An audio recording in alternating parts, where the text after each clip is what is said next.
This is TechCrunch. X is testing a new ad format that connects posts with products. I'm Imran Sheikh, and it's your Daily Crunch featuring 3 big tech headlines starting right now.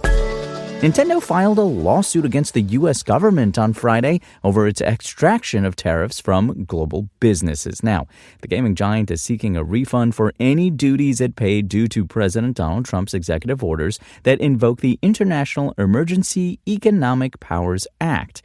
This lawsuit, filed in the U.S. Court of International Trade, comes after a Supreme Court decision struck down the tariffs that the president imposed under the International Emergency Economic Powers Act, arguing that he exceeded his authority. More than 1,000 other companies have already sued for refunds on the tariffs that they pay.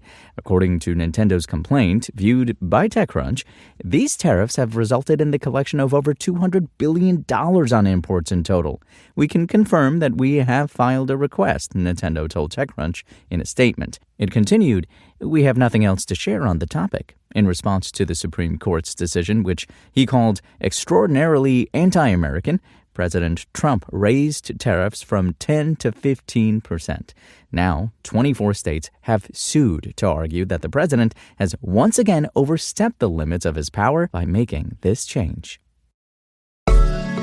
Claude's daily active users are on the rise on mobile devices, as are its new app installs following the company's fallout with the Pentagon.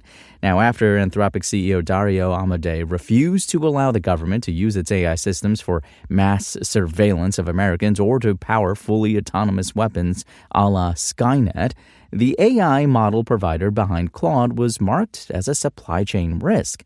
However, Anthropic's stance led many consumers to favor the model, data suggests. App intelligence provider AppFigures reports that the U.S. downloads of Claude's mobile app continue to surpass those of ChatGPT. The most recent figures for March 2nd show Claude with 149,000 daily downloads compared with 124,000 for good old ChatGPT, the company's estimates indicate. Now, while download figures offer a window into how many new users are installing the app for the first time, active users offer insight into how many people are actually using it. On that front, another market intelligence provider, SimilarWeb, found that Claude's app on iOS and Android devices saw 11.3 million daily active users on March 2nd, up 183% from the start of the year when usage was around 4 million and up from 5 million daily active users at the beginning of February. Claude's growth put it ahead of other AI apps by daily active users like Perplexity and Microsoft Copilot, but not other top rivals like ChatGPT. This is partially due to the fact that Claude's jump in usage began later in the month, timed around the news of Anthropic's tense negotiations with the Pentagon. Now, if these trends continue throughout March, it could rank higher. Well, X is testing a new ad format that inserts a recommendation directly underneath a post that references the company or its products. The initial test, spotted by an X user in Europe, displayed a suggestion to get Starlink beneath a post from a user that said Starlink's satellite service works great in Portugal. The link, when clicked, directed users to, well, you guessed it, Starlink's website. Ex-head of product Nikita Beer confirmed the test, responding, trying to make an ad product that isn't an ad. The Starlink ad is not visible to all users at this time, but the placeholder where the ad sits is. If you visit X-user at Level SIO's post for March 6th, screenshot it at TechCrunch.com, you'll see an outlined box beneath the text of his post. Now, this box currently showcases a random X post, unless you're in the market where the ad test is live.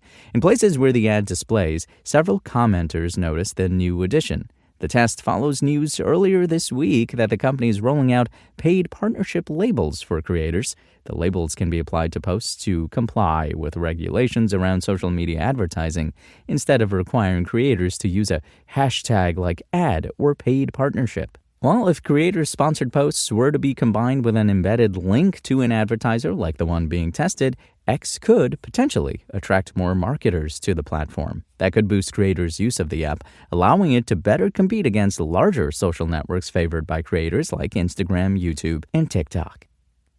Folks, that's your Daily Crunch. Today's stories were reported by Tim DeShant and Sarah Perez. We'll see you here next week, and until then, find us at TechCrunch.com.